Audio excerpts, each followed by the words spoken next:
Finally Hamza Chowdhury এখন আমাদের, আমরা এখন বলতে পারবো হামজা চৌধুরী আমাদের হামজা চৌধুরী। আর এই হামজা চৌধুরীর নিউজটা আপনারা এখনো পর্যন্ত যারা যারা জানেন না তাদের জন্য বলে নিই। হামজা চৌধুরী আজকে 19শে ডিসেম্বর 2024 সালে সন্ধ্যার দিকে এনওসি পেয়ে জায়গা বাংলাদেশের হয়ে খেলার জন্য। অর্থাৎ হামজা চৌধুরীর এখন বাংলাদেশের জার্সিতে মাঠে নামার ক্ষেত্রে আর কোনো বাধা নাই। আর এই হামজা চৌধুরী এনওসি পাওয়ার জার্নিটা কিন্তু এতটা সহজ ছিল না।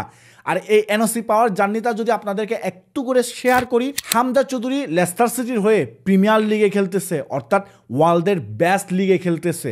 তো এই জন্যই বাংলাদেশের ফুটবল ফ্যান বলেন, বাফুফে বলেন, ওদের চোখ ছিল কিন্তু এই হামজা চৌধুরীর দিকে।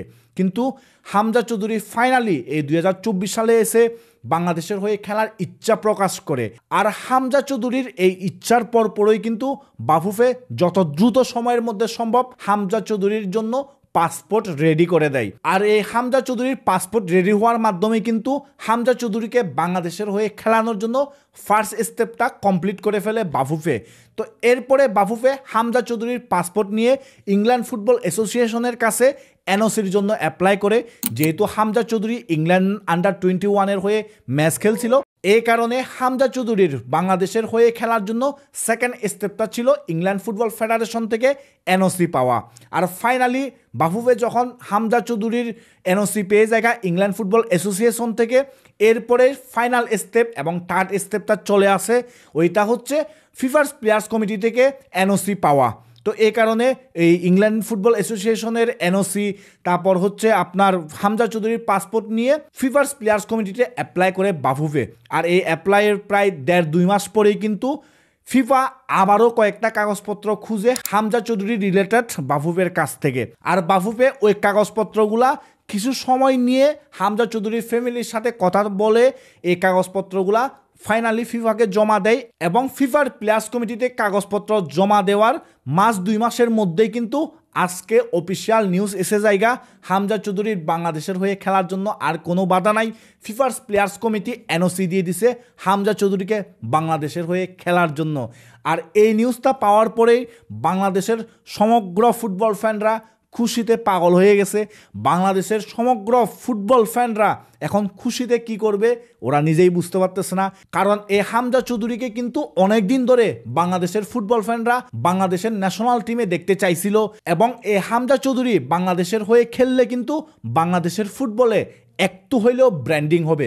কারণ সেটা আপনি যদি দেখেন, এই যে হামজা চৌধুরী আজকে অফিসিয়ালভাবে এনওসি পেয়ে গেছে, তো এরপর পরই কিন্তু আমরা ফুটবলে একটা ওয়েবসাইট চিনি transfermarket.com। এই ট্রান্সফার মার্কেট থেকে অফিসিয়াল নিউজ চলে আসে যে হামজা চৌধুরী বাংলাদেশের হয়ে খেলবে।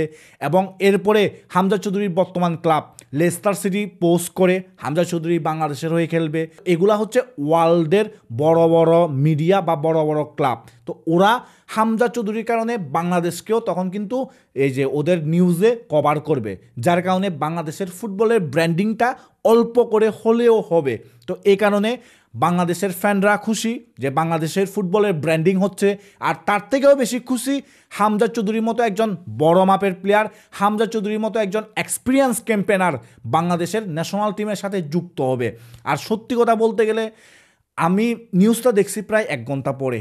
আমি অফলাইনে ছিলাম, অনলাইনে আসার পরেই দেখি যে বাফুফে অফিসিয়াল ভিডিও দিয়ে দিছে। এরপরে আমি খুশিতে পুরো পাগল হয়ে গেছি। মানে ক্রেজি নিউজ ছিল এই নিউজটা আমার কাছে। যদি সব কিছু ঠিকঠাক থাকে তাইলে হামজা চৌধুরীর বাংলাদেশের জার্সিতে অভিষেক হবে এএফসি এশিয়ান কাপ কোয়ালিফায়ার্সের 3rd রাউন্ডের ফার্স্ট ম্যাচ বাংলাদেশের ইন্ডিয়ার বিপক্ষে ইন্ডিয়ার হোমে। আর হামজা চৌধুরীর অভিষেক হইলে ইন্ডিয়ার বিপক্ষে আশা করি ওই ম্যাচে হামজা চৌধুরী আমাদেরকে একটা সেই লেভেলের পারফরমেন্স উপহার দেবে। অন্তত ইন্ডিভিজুয়াল পারফরমেন্সের কথাই বলবো আমি এখনো পর্যন্ত। আমার কাছে মনে হয় আমাদের জন্য সবচেয়ে বেশি বেটার হবে হামজা চৌধুরী যদি মার্চের উইন্ডো পর্যন্ত ফিট থাকে, তাইলে আমরা ইন্ডিয়ার বিপক্ষে ম্যাচের আগে যে ক্যাম্পটা করব ওই ক্যাম্পটা একটু তাড়াতাড়ি শুরু করব এবং প্রথম থেকে আমরা হামজা চৌধুরীকে আমাদের ক্যাম্পে ইনক্লুড করার চেষ্টা করব যেন টিমের সাথে হামজার বন্ডিংটা ভালো হয়, কোচের সাথে হামজার বন্ডিং ভালো হয় এবং ন্যাশনাল টিম ম্যানেজমেন্টের সাথে হামজার বন্ডিংটা ভালো হয়। কারণ শেষ পর্যন্ত যদি বন্ডিংটা ভালো না হয় তাহলে মাঠের মধ্যেও পারফরমেন্স আসবে না এবং মাঠের বাইরেও নানা রকম সমালোচনা হবে, নানা রকম গুজব বা রিউমার আমরা শুনতে পারবো। তো এই কারণে বলতেছি ওইটা বেটার হয় একটু আগে থেকে ক্যাম্প শুরু করে হামজা চৌধুরীকে ইনক্লুড করা। এখন হামজা চৌধুরীকে নিয়ে সামনে আরও ভিডিও আসবে, আপাতত শুধুমাত্র নিউজটা শেয়ার করার জন্য এই ভিডিওটা করলাম। আর হামজা চৌধুরীর বাংলাদেশের হয়ে খেলা নিয়ে আপনাদের কি মতামত এবং আপনার হামজা চৌধুরীর নিউজটা প্রথমবারের মতো দেখার পরে কী রিয়াকশন ছিল সেটা আমাকে কমেন্ট সেকশনে জানাবেন। আর আপনাদের সাথে দেখা হবে নেক্সট কোনো ভিডিওতে।